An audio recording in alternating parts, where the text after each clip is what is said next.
Once upon a time there was a rich man who lived happily with his wife for a long time, and they had one little girl together.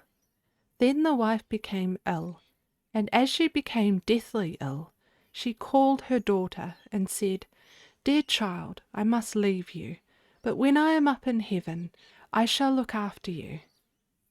Plant a little tree on my grave, and whenever you wish for something, shake it, and you'll have what you wish. And whenever you are otherwise in a predicament, then I'll send you help. Just stay good and pure." After this, she closed her eyes and died.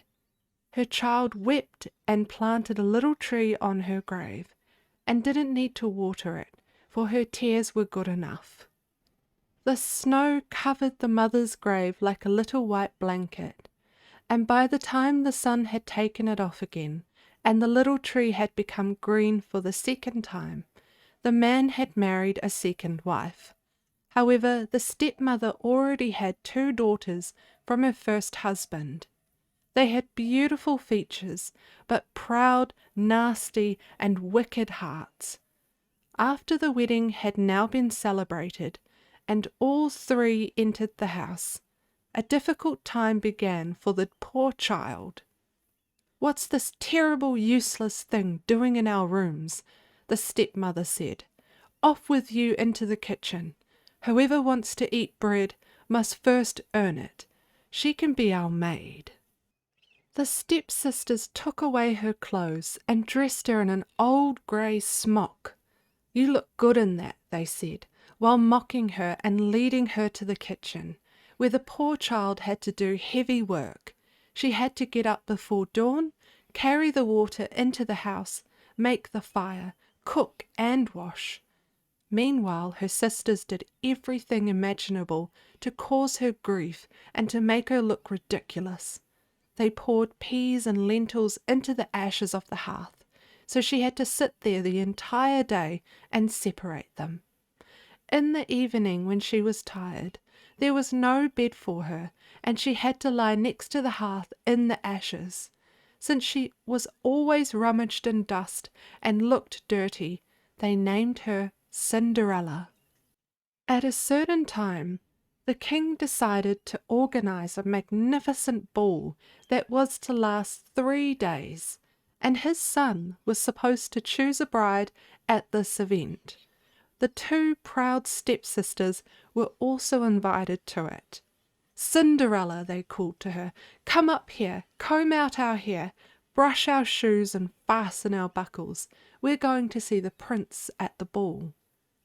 Cinderella worked hard and cleaned and brushed as well as she could. However, the stepsisters continually scolded her, and when they had finished dressing, they asked her in a mocking tone, "Cinderella, wouldn't you like to go to the ball?" "Oh yes," Cinderella replied, "but how can I go? I don't have any clothes." "No," said the eldest daughter, "that's all we'd need for you to show up there. If the people heard that you were our sister, we'd be ashamed. You belong in the kitchen, where there's a bowl full of lentils. When we return, they must be sorted, and take care that we don't find a bad one among them. Otherwise, you will know what will happen to you." After that, the stepsisters left, and Cinderella stood there and looked after them. And when she could no longer see them, she went sadly into the kitchen and shook the lentils onto the hearth, and they formed a very large pile. Then she knelt down in the ashes in front of the hearth and wanted to begin sorting. All at once 2 white pigeons flew through the window and landed next to the lentils on the hearth. They nodded with their little heads and said, "Cinderella, would you like us to help you sort the lentils?" "Yes," answered Cinderella, "the good ones for the little pot, and the bad ones for your little crop." And pick, pick, pick, pick, they began and ate the bad ones, and let the good ones remain. And in a quarter of an hour the lentils were so clean that there was not a bad one among them, and Cinderella could smooth them out in the little pot. Now the pigeons said to her, "Cinderella, if you want to see your sisters dance with the prince, then climb up to the pigeon coop." Cinderella followed them and climbed to the top of the ladder of the pigeon coop, and could see the ballroom from there. Indeed, she could see her sisters dance with the prince, and 1,000 chandeliers glittered and glistened before her eyes. And after that she had seen enough. She climbed down the ladder, her heart was heavy, and she laid herself down in the ashes and fell asleep. The next morning the two sisters went into the kitchen, and when they saw that Cinderella had cleanly sorted the lentils, they were angry, because they would have liked to have scolded her. Since they couldn't do that, they began to tell her about the ball, and said, "Cinderella, that was much fun, especially the dance. The prince, who's the most handsome in the world, led us out onto the dance floor, and one of us will become his bride." "Yes," Cinderella said, "I saw the chandeliers glimmer. That must have been splendid." "What? How did you manage that?" the eldest sister asked. "I climbed up to the pigeon coop." When the sister heard this, she was filled with jealousy, and she immediately ordered the pigeon coop to be torn down. Now Cinderella had to comb and clean again, and the youngest sister, who had a little sympathy in her heart, said, "Cinderella, when it turns dark, you can go to the ball and look in through the windows." "No," said the eldest, "that will only make her lazy. Here's a sack of sweet peas, Cinderella. Sort the good from the bad and work hard. If you don't have them sorted cleanly by tomorrow, then I'll spill them all into the ashes, and you'll have to starve until you fish them out of the ashes." Cinderella sat down on the hearth in distress, and poured the peas out of the sack. Then the pigeons flew into the kitchen once again, and asked in a friendly way, "Cinderella, do you want us to sort the peas?" "Yes, the good ones for the little pot, and the bad ones for your little crop." Pick, pick, pick, pick. It all went so quickly, as if 12 hands were there. And then, when they were finished, the pigeon said, "Cinderella, do you want to go to the ball and dance?" "Oh my God," she cried out, "but how can I go there in my dirty clothes?" "Go to the little tree on your mother's grave, shake it, and wish for your clothes. However, you must return before midnight." So Cinderella went to the grave, shook the little tree, and spoke, "Shake and wobble, little tree, let beautiful clothes fall down to me." No sooner had she said this than a splendid dress lay right before her, along with pearls, silk stockings, silver slippers, and everything else that belonged to her outfit. Cinderella carried everything into the house, and after she had washed herself and dressed herself, she was as beautiful as a rose washed by the dew. And when she stepped outside, a carriage stood there drawn by 6 black horses adorned with feathers. There were also servants dressed in blue and silver who helped her inside. Then off they galloped to the king's castle. When the prince saw the carriage come to a halt before the gate, he thought that a strange princess from afar had come travelling to the ball. So he himself went down the stairs, helped Cinderella out of the carriage, and led her into the ballroom. And when the glitter of 4,000 chandeliers fell upon her, she was so beautiful that everyone there was amazed, and the sisters also stood there and were annoyed that some other young lady was more beautiful than they. However, they didn't think in the least that it might be Cinderella, who was presumably at home in the ashes. Now the prince danced with Cinderella and showed her royal honour. As he danced, he thought to himself, "I'm supposed to choose a bride, and I know she's the only one for me." On the other hand, Cinderella had lived for such a long time in the ashes and sadness, and now she was in splendour and joy. But when midnight came, before the clock struck 12, she stood up and bowed goodbye. Even though the prince begged and begged, she refused to remain any longer. So the prince led her down the stairs. The carriage was below and waiting for her, and it drove off in splendour as it had come. When Cinderella arrived home, she went once again to the little tree on her mother's grave. "Shake and wobble, little tree, take these clothes back from me." Then the tree took the clothes, and Cinderella had her grey smock on again. She returned to the kitchen with it, put some dust on her face, and laid herself down to sleep. In the morning the sisters came. They looked morose and kept quiet. Then Cinderella said, "You must have had an enjoyable time last night." "No, a princess was there, and the prince almost always danced with her. Nobody had ever seen her or knew where she came from." "Was it perhaps the lady who arrived in the splendid carriage pulled by 6 black horses?" Cinderella asked. "How do you know this?" "As I was standing in the entrance to the house, I saw her drive by." "In the future stay inside working," said the eldest sister, who looked angrily at Cinderella. "What business do you have to stand in the entrance to the house?" For the 3rd time, Cinderella had to dress up her 2 sisters, and as a reward they gave her a bowl with peas that she was supposed to sort. "And don't you dare leave your work," the eldest daughter cried out to her. Cinderella thought, "If only my pigeons will return," and her heart beat anxiously until the pigeons came, as they had the previous night, and said, "Cinderella, do you want us to sort the peas?" "Yes, the good ones for the little pot, and the bad ones for your little crop." Once more the pigeons pecked the bad ones out, and once they were finished, they said, "Cinderella, shake the little tree. It will throw down even more beautiful clothes. Go to the ball, but take care that you return before midnight." Cinderella went to her mother's grave. "Shake and wobble, little tree. Let beautiful clothes fall down to me." Then a dress fell down. It was even more glorious and splendid than the previous one. It was made out of gold and precious gems. In addition, there was a golden gusseted stockings and gold slippers.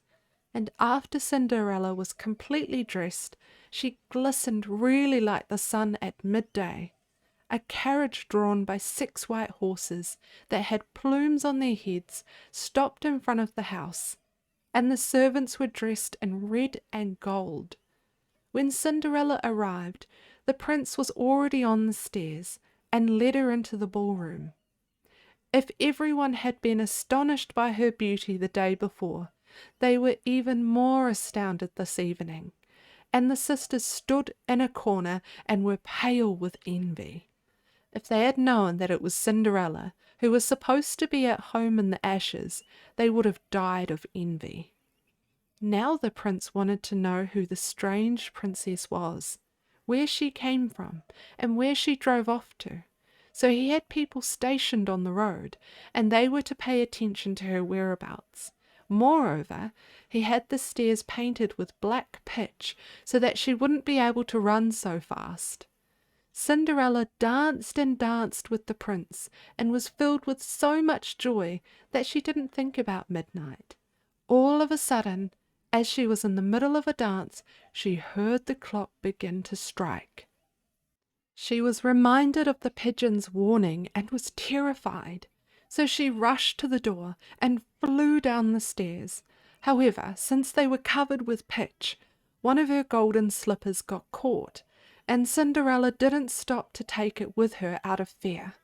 Indeed, just as she reached the last step of the stairs, the clock struck 12.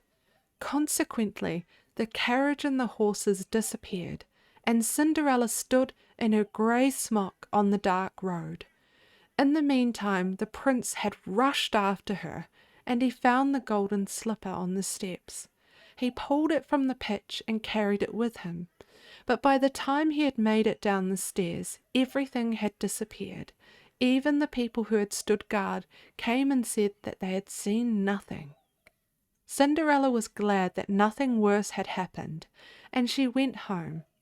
Once there, she turned on her dim oil lamp, hung it in the chimney, and laid herself down in the ashes. It didn't take long before the two sisters also returned and called out, "Cinderella, get up and light the way." Cinderella yawned and pretended that she had been wakened from her sleep, as she had showed them the way. She heard one of the sisters say, "God knows who that presumable princess is. If only she were in her grave." The prince danced just with her alone, and after she had gone, he didn't want to remain, and the entire ball came to an end. It was really as if all the lights had suddenly been blown out.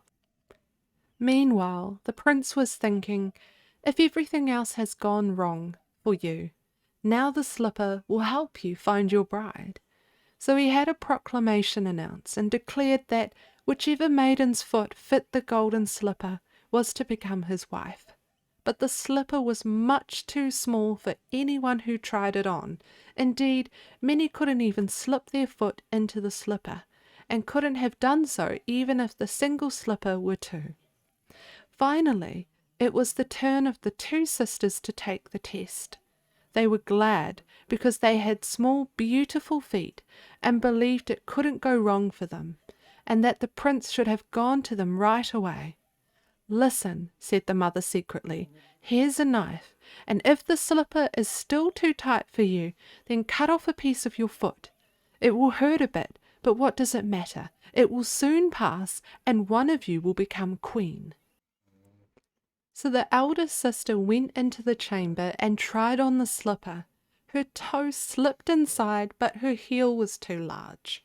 So she took a knife and cut off a part of her heel until she could force her foot into the slipper. Then she went out of the chamber to the prince, and when he saw that she had the slipper on her foot, he said that she was to be his bride. Then he led her to his carriage and wanted to drive off. However, when he came to the gate, the pigeons were above and called out, "Look, look, look at the shoe that she took. There's blood all over, the shoe's too small. She's not the bride that you met at the ball." The prince leaned over and saw that the blood was spilling out of the slipper, and he realized that he had been deceived. So he brought the false bride back to the house. However, the mother said to her second daughter, "Take the slipper, and if it's too short for you, then cut off one of your toes." So the sister took the slipper into her chamber, and since her foot was too large, she bit her lip and cut off a large part of her toes. Then she quickly slipped her foot into the slipper and came out of her chamber. Since the prince thought she was the right bride, he wanted to drive off with her. However, when he came to the gate, the pigeons called out again, "Look, look, look at the shoe that she took. There's blood all over and the shoe's too small. She's not the bride that you met at the ball." The prince looked down and saw that the stockings of the bride were coloured red, and that her blood was streaming out of the slipper. So the prince brought her back to her mother and said, "She too is not the right bride. But there is another daughter in your house." "No," said the mother, "she's just nasty Cinderella. She sits below in the ashes. I'm sure the slipper won't fit her." The mother didn't want to have her summoned, but the prince demanded that she do so. Therefore Cinderella was alerted to it. And when she heard that the prince was there, she washed her face and hands quickly, so they were fresh and clean. When she entered the room, she curtsied. Then the prince handed her the golden slipper and said, "Try it on. If it fits, you'll become my wife." So Cinderella took off her heavy shoe from her left foot and put this foot into the golden slipper. And after she pressed a bit, her foot fit as though the slipper had been made for her. And when she stood up, the prince looked at her face and recognized the beautiful princess once again and cried, "This is the right bride." The stepmother and the two naughty sisters were horrified and became pale. But the prince led Cinderella away. He helped her into the carriage, and as they drove off through the gate, the pigeons called out, "Look, look, look, there's no blood at all. The golden shoes are perfect fit. She's truly the bride you met at the ball."